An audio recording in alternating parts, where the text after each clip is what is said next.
নমস্কাৰ।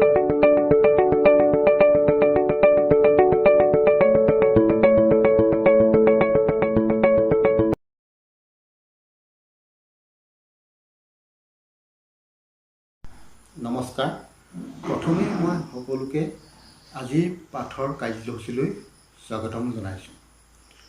আমি আজি আৰম্ভ কৰিবলৈ লৈছোঁ অষ্টম শ্ৰেণীৰ বিজ্ঞানৰ পাঠ হাঁচলেখিক আঁহ আৰু প্লাষ্টিক। ইয়াৰ আগৰ খণ্ডটিত আমি হাঁচলেখিক আঁহৰ বিষয়ে আলোচনা কৰিলোঁ। আজি ইয়াৰ দ্বিতীয় খণ্ডত আমি প্লাষ্টিকৰ বিষয়ে সবিশেষ আলোচনা কৰিম। বিশেষকৈ প্লাষ্টিকৰ গঠন, ইয়াৰ প্ৰকাৰ, আমাৰ দৈনন্দিন জীৱনত ইয়াৰ ব্যৱহাৰ, পৰিৱেশত ইয়াৰ প্ৰভাৱ, এই গোটেই বস্তুখিনি আমি এটা ক্ৰম অনুসাৰে আলোচনা কৰি যাম। এতিয়া আমি এই গোটেই বস্তুখিনি এফালৰ পৰা চাই যাওঁ। হাঁচলেখিক আঁহৰ দৰে প্লাষ্টিকো এবিধ বহুযোগী বা পলিমাৰ, কিন্তু সকলো প্লাষ্টিকতে ইয়াৰ গোটবোৰ একেদৰে সজ্জিত নহয়। ইয়াৰ প্লাষ্টিকৰ গোটবোৰৰ আমি সজ্জাবোৰ এতিয়া চাই লওঁ আহাচোন। কিছুমান প্লাষ্টিকত এই গোটবোৰৰ সজ্জা চিত্ৰত দেখাৰ দৰে ৰৈখিক সজ্জাৰে সজ্জিত। অন্য কিছুমান প্লাষ্টিকত আকৌ এই সজ্জা প্ৰস্থ সংযোজিত। এয়া হৈছে প্ৰস্থ সংযোজিত সজ্জাৰ নমুনা। আমি আমাৰ দৈনন্দিন জীৱনত বিভিন্ন ধৰণৰ প্লাষ্টিকৰ সামগ্ৰী দেখিছোঁ। এই সামগ্ৰীবোৰ সম্ভৱপৰ যিকোনো আকাৰ আকৃতিতে তৈয়াৰ কৰিব পাৰি। প্লাষ্টিক এনে এবিধ পদাৰ্থ যে ইয়াক যিকোনো সাঁচতে ঢালি ইচ্ছামতে গঢ় দিব পাৰি। প্লাষ্টিকবোৰ পুনৰাৱৰ্তন কৰিব পাৰি, পুনৰ ব্যৱহাৰ কৰিব পাৰি, ইচ্ছামতে ৰঙীন কৰিব পাৰি, গলাব পাৰি, পাতল পাত হিচাপে মেৰাব পাৰি বা ইয়াক তাঁৰলৈও পৰিণত কৰিব পাৰি। পলিথিন হৈছে প্লাষ্টিকৰে এক উদাহৰণ। আমি ব্যৱহাৰ কৰা পলিথিন মোনা তৈয়াৰ কৰোঁতে ইয়াক ব্যৱহাৰ কৰা হয়। সকলো প্লাষ্টিক একেই নহয়। কিছুমান প্লাষ্টিক সহজতে ভাঁজ কৰিব পাৰি আৰু কিছুমান ভাঁজ কৰিলে ভাগি যায়। তোমালোকে নিশ্চয় মন কৰিছা যে প্লাষ্টিকৰ বটলত গৰম পানী ভৰালে বটলটো বিকৃত হৈ যায়। যিবোৰ প্লাষ্টিক তপতালে সহজতে বিকৃত হয় আৰু ভাঁজ কৰিব পাৰি তেনে প্লাষ্টিকক থাৰ্মোপ্লাষ্টিক বা তাপ নমনীয় প্লাষ্টিক বোলা হয়। পলিথিন আৰু PVC হৈছে থাৰ্মোপ্লাষ্টিকৰ উদাহৰণ। বিভিন্ন খেলনা, ফণী, নানা ধৰণৰ পাত্ৰ উৎপাদন কৰাত থাৰ্মোপ্লাষ্টিক ব্যৱহাৰ কৰা হয়। আনহাতেদি কিছুমান প্লাষ্টিক আকৌ এবাৰ আকৃতি দিয়াৰ পিছত পুনৰ তপতালেও কোমল কৰিব নোৱাৰি। এনে জাতীয় প্লাষ্টিকক থাৰ্মোছেটিং প্লাষ্টিক বা তাপদিহ প্লাষ্টিক বোলে। বেকেলাইট আৰু মেলামাইন হৈছে থাৰ্মোছেটিং প্লাষ্টিকৰ উদাহৰণ।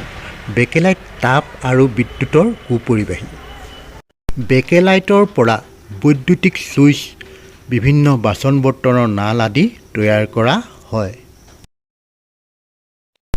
মেলামাইন অতি বৈশিষ্ট্যপূৰ্ণ পদাৰ্থ। ইয়াৰ অগ্নি ৰোধ কৰিব পৰাৰ ক্ষমতা আছে।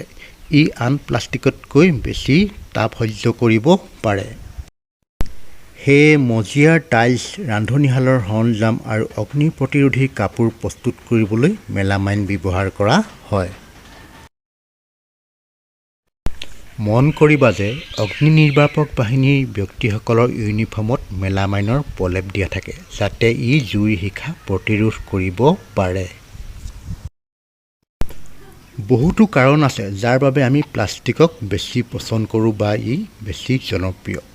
কাৰণ প্লাষ্টিকৰ ওজন কম আৰু ই অন্য ধাতুতকৈ তুলনামূলকভাৱে পাতল।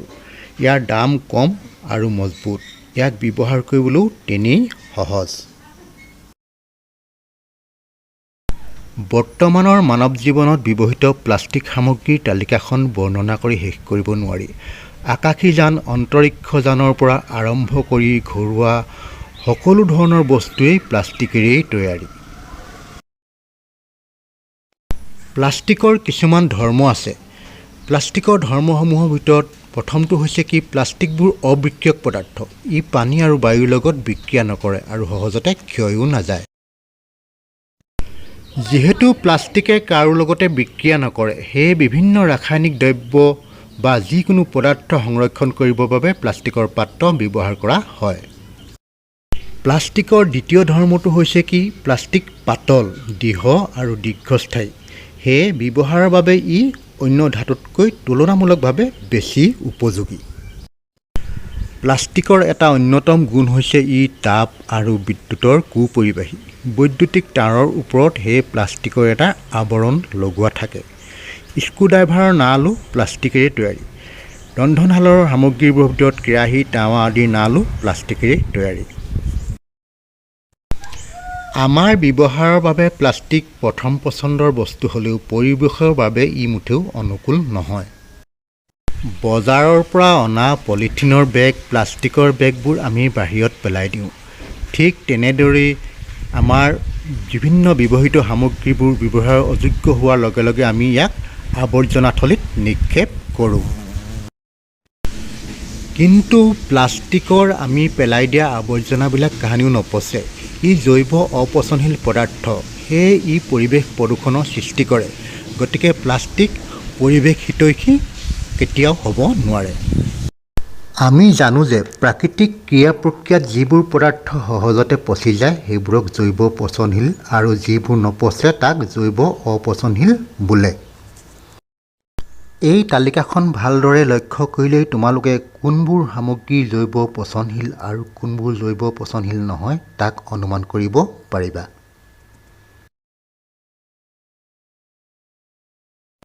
সংশ্লেষিক পদাৰ্থবোৰৰ দহন অতি লেহেমীয়া হয় আৰু ই সম্পূৰ্ণৰূপে পুৰি নাযায় আৰু ইয়াৰ লগতে ইয়াক জ্বলোৱা ধোঁৱাই গোটেই বায়ুমণ্ডল বিষাক্ত কৰি আমাৰ প্ৰদূষণ ঘটায়। গতিকে যিমান পাৰি আমি প্লাষ্টিক বা পলিথিনৰ ব্যৱহাৰ এৰাই চলিবলৈ যত্ন কৰিব লাগে। বজাৰলৈ যাওঁতে মৰাপাটৰ মোনা বা কপাহী মোনা লৈ যোৱাৰ অভ্যাস কৰাটো ভাল, যাতে অযথা পলিথিনৰ মোনাৰ আৱৰ্জনা সোপা ঘৰলৈ সোমাই নাহে। প্লাষ্টিকৰ আৱৰ্জনাবোৰ পুনৰাৱৰ্তন কৰিও কিছু প্ৰদূষণ হ্ৰাস কৰিব পাৰি। যিবোৰ তাপ নমনীয় প্লাষ্টিক সেইবোৰ আমি পুনৰাৱৰ্তন কৰিব পাৰোঁ। দেশৰ দায়িত্বশীল নাগৰিক হিচাপে তোমালোকে প্লাষ্টিকৰ ব্যৱহাৰৰ ক্ষেত্ৰত এই কথাকেইটা মন কৰিবা। দেশৰ দায়িত্বশীল নাগৰিক হিচাপে আৰু পৰিৱেশৰ সুৰক্ষাৰ বাবে আমি 4R নীতিটো মানি চলাটো প্ৰয়োজন, কাৰণ এনে নীতিহে আমাক ভৱিষ্যতৰ সুন্দৰ পৰিৱেশ প্ৰদান কৰিব। এই 4Rৰ নীতিটো হৈছে ৰিডিউচ কৰা অৰ্থাৎ হ্ৰাস কৰা, ৰিইউজ পুনৰ ব্যৱহাৰ, ৰিচাইকল পুনৰাৱৰ্তন আৰু ৰিকভাৰ মানে কি হৈছে পুনৰুদ্ধাৰ কৰা। গতিকে প্লাষ্টিক বা সংশ্লেষিক আহজাতীয় সামগ্ৰীসমূহ আমাৰ দৈনন্দিন জীৱনত ব্যৱহাৰ কৰিলেও আমি প্ৰত্যেকেই পৰিৱেশ ৰক্ষা কৰি চলিবলৈ শিকিব লাগিব। আমি পৰিৱেশ হিতৈষী হ'লেহে আগন্তুক ভৱিষ্যত আমাৰ জীৱ জগতৰ বাবে অনুকূল আৰু মংগলজনক হ'ব।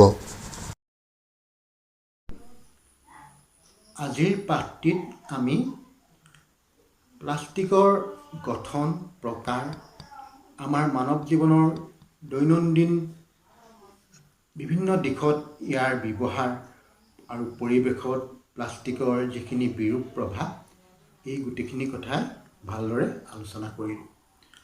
আৰু শেষত মই তোমালোক সকলোলৈকে মৰম আৰু শুভেচ্ছা জনাই আজিৰ পাঠৰ ইমানতে সামৰণি মাৰিছোঁ।